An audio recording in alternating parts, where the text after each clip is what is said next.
ನಮಸ್ಕಾರ ಬಂಧುಗಳೇ, ನಾವೀಗ ನೋಡಿ ಇಲ್ಲಿ ಒಂದು ರಾಹು ಪರ್ವದಲ್ಲಿ ಒಂದು ಇಂಟು ಚಿಹ್ನೆ ಹಾಗೂ ಸೂರ್ಯರೇಖೆ ನಿಮಗೆ ಗೊತ್ತು. ಸೂರ್ಯರೇಖೆ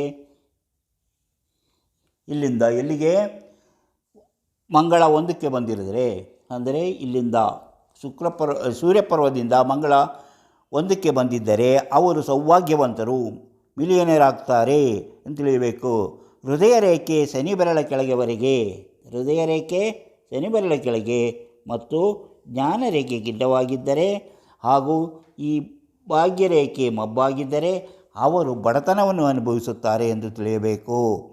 ಹೃದಯ ರೇಖೆ ಶನಿ ಪರ್ವಕ್ಕೆ ಗುರುಪರ್ವಕ್ಕೂ ಇದು ಚಂದ್ರಮಂಡಲ ಪರ್ವಕ್ಕೂ ಬಂದಿದ್ದರೆ, ಜ್ಞಾನರೇಖೆ ಚಂದ್ರಪರ್ವಕ್ಕೆ ಬಂದಿದ್ದರೆ ಹಾಗೂ ಭಾಗ್ಯರೇಖೆ ಎದ್ದು ಕಾಣುವಂತಿದ್ದರೆ ಅವರು ಶ್ರೀಮಂತರಾಗುತ್ತಾರೆ ಎಂಬುದರ ಸೂಚನೆ.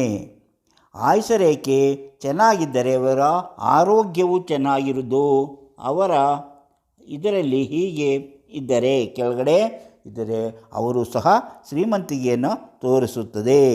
ಹೀಗೆ ಕೆಲವು ವಿಚಾರಗಳನ್ನು ನಾವು ತಿಳಿದುಕೊಂಡಾಗ ಹಸ್ತದಲ್ಲಿ ಸೂಕ್ಷ್ಮವಾದ ಕೆಲವು ವಿಚಾರಗಳನ್ನು ಅರ್ಥ ಮಾಡಿಕೊಳ್ಳಲು ಸಾಧ್ಯ. ನಿಮಗೆ ಆಸಕ್ತಿ ಇದ್ದರೆ ಈಗಲೇ ಸಬ್ಸ್ಕ್ರೈಬ್ ಮಾಡಿ, ಲೈಕ್ ಕೊಡಿ ಹಾಗೂ ಶೇರ್ ಮಾಡಿ ಪ್ರೋತ್ಸಾಹ ಕೊಡಿ.